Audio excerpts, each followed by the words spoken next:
Les Avengers ont donc affronté Thanos, méchant de la saga de l'infini dans deux films, Avengers Infinity War et Avengers Endgame. Les Avengers ont donc battu Thanos et c'est fini pour Thanos dans le MCU. Maintenant, la saga du multivers va donc nous offrir un nouveau grand méchant qui est donc Kang le Conquérant, qui sera introduit prochainement dans les films Ant-Man and the Wasp, Quantumania. Mais personnellement, j'ai une théorie sur le fait que Thanos a donc créé Kang le Conquérant dans le MCU. Oui, ça paraît un peu fou, mais laisse-moi vous expliquer. D'abord, je suis Jonathan Geek, j'ai publié des vidéos presque tous les jours sur l'univers Marvel, donc abonne-toi pour être au rendez-vous de mes nouvelles vidéos. C'est parti. Alors, je disais que Thanos aurait alors créé Kang le Conquérant dans les MCU. On sait que dans Avengers Infinity War, Thanos a donc battu les Avengers en claquant des doigts avec le super d'infinité, ce qui tue alors la moitié de la population terrestre et aussi en tuant Gamora et Vision. Après cette défaite, les Avengers ont donc tué Thanos du présent. 5 ans plus tard, Ant-Man sort du royaume quantique. Il amène la possibilité de renverser les snaps de Thanos en voyageant dans le temps pour récupérer les pierres d'infinité et en essayant de renverser les snaps de Thanos, ils ont fait une énorme bêtise. Ils ont fait échapper un variant de Loki en 2012, ce qui provoqua alors un nexus temporel, ce qui provoqua alors les événements qu'on a vus dans la série Loki. Loki et Sylvie enquêtent sur les origines de la TVA, en voyageant dans différentes temporalités jusqu'à ce qu'ils arrivent dans le néant. Il réussit à ensorceler Elliot et Tom dans les fins du temps, dans le manoir de celui qui demeure. Celui qui demeure est donc le variant les plus puissants, les plus vieux et les plus sages de Kang le Conquérant. Car ce variant a réussi alors à stopper une guerre multiverselle en séparant plusieurs réalités, en laissant un seul flux temporel, en créant aussi les TVA. Il contrôle le temps, il sait tout ce qui va se passer et tout ce qui s'est passé dans les flux temporels.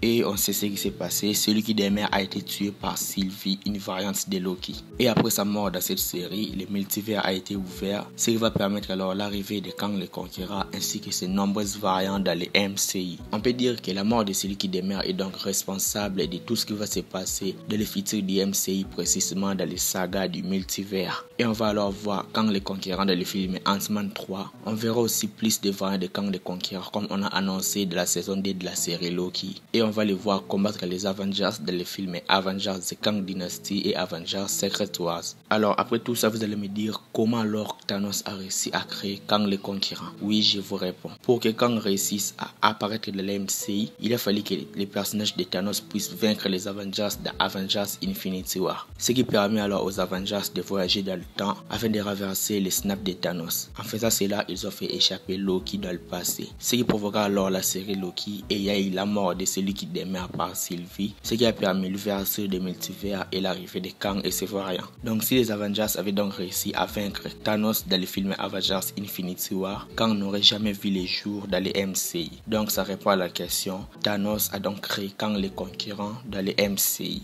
Je suis Jonathan Geek et c'est la fin de cette vidéo. Dis-moi ce que tu en penses dans les commentaires. Si la vidéo t'a plu, like la vidéo, abonne-toi à la chaîne car je publie des vidéos presque tous les jours sur l'univers Marvel. Quant à moi, je vous dis qu'on se retrouve trop vite sur une prochaine vidéo. Ciao.